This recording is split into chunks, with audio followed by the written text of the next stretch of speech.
আল্লাহ রাসূল সাল্লাল্লাহু আলাইহি ওয়াসাল্লামের দিন দাঁড়িয়ে আছেন কিছু যুদ্ধবন্দী, যুদ্ধ করতে গিয়ে কিছু গ্রেফতার করে নিয়ে এসেছে, বন্দী করে নিয়ে এসেছে। তো তাদের মধ্যে একজন স্ত্রী লোক ছিল। তো ওই স্ত্রী লোকের একটি বাচ্চা ছিল, বাচ্চাটা হারিয়ে গিয়েছে। তো তার স্তন থেকে দুধ ঝরে পড়ছে। তো আল্লাহ রাসূল সাল্লাল্লাহু আলাইহি ওয়াসাল্লাম তার দিকে লক্ষ্য করলেন। তো ওই নারী ছুটাছুটি করছে, তার যে স্তনে দুধ জমা হয়েছে এই দুধ পান করানোর জন্য তার সন্তানকে তিনি খোঁজাখুঁজি করছেন।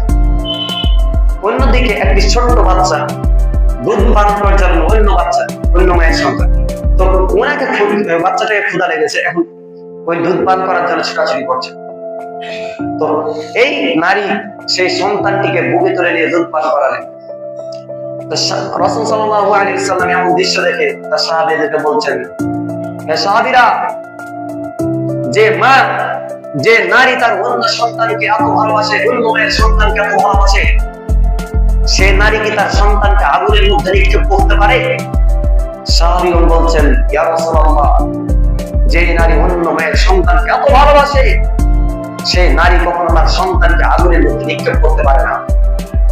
আল্লাহ রাসূল সাল্লাল্লাহু আলাইহি ওয়াসাল্লাম সাহাবীদেরকে বলছেন, আমার সাহাবীরা, এই নারী যেমন অন্য মায়ের সন্তানকে এত ভালোবাসে, সে নিজের সন্তানকে যেমন আগুনের মধ্যে নিক্ষেপ করতে পারে না, আমার আল্লাহ সুবহানাহু ওয়া তাআলা তার বান্দাদেরকে আগুনের মধ্যে নিক্ষেপ করতে পারে না।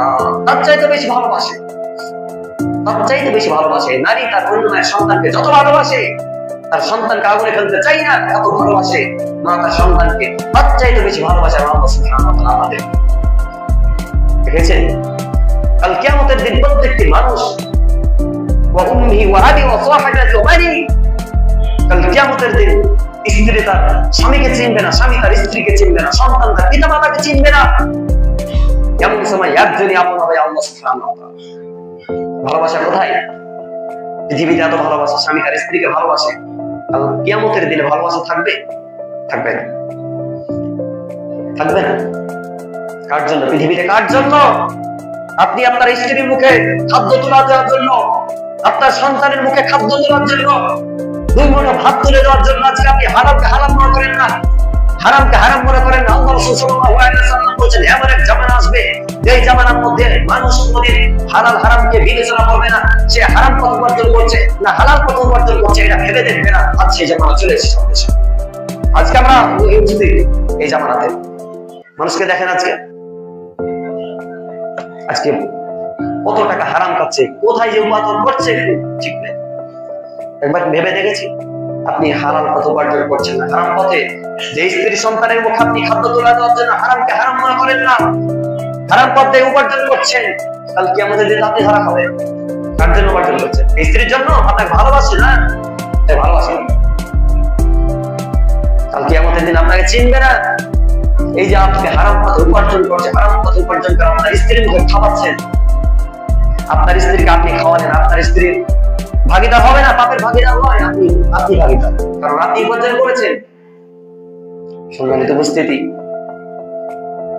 একটু বিবেক দিয়ে ভাবি আমরা। আজকে দেখেন পৃথিবীর বুকে এত আযাব, ভূমিকম্পের মতো আযাব কেন?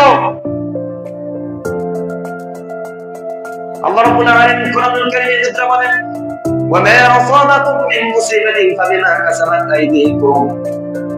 এই দুনিয়ার বুকে মানুষের উপরে যত কথা বসে, যত বিপদ আসে, যত আসমানি বালা বলেন না কেন আর যত জমিনে বালা বলেন না কেন, যত আযাব হোক না কেন, এই আযাব হচ্ছে মানুষের দুই হাতের কামাই, কৃতকর্মের ফল। কি কৃতকর্ম? আপনি যে ঘুষ খাচ্ছেন, আপনি যে নামাজ পড়েন না, জেনার সাথে লিপ্ত হচ্ছেন, নেশাদার দ্রব্য দিনের পর দিন পান করে যাচ্ছেন, এই পাপের কারণে তো আজকে ভূমিকম্পের মতো আযাব, ঘূর্ণিঝড়ের মতো এই জন্য আযাব। কিন্তু মনে রাখেন, ওয়ায়াফু আন কাসীর, কিন্তু আল্লাহ সুবহানাহু ওয়া তাআলা তোমাদের পাপগুলোকে ক্ষমা করে দেন। আমাদের পাপ যতটুকু এই অনুযায়ী যদি আল্লাহ সুবহানাহু ওয়া তাআলা যদি আমাদেরকে আযাব দিতেন, ঠিক থাকতাম না আমরা, দলিল সাথে হয়ে যেতাম মাটির সাথে, ঠিক থাকতাম না আজকে। শুধুমাত্র আল্লাহ সুবহানাহু ওয়া তাআলা আমাকে আপনাকে ভালোবাসে, আমাকে আপনাকে ভালোবেসে শুধু আপনার আমার পাপগুলোকে ক্ষমা করে দেন, এই জন্য আজকে পৃথিবী ঠিক আছে। আল্লাহ সুবহানাহু ওয়া তাআলা বলছেন যে, পৃথিবীর বুকে আমি মানুষকে এই আযাব দিয়ে থাকি, যে মানুষ ফিরে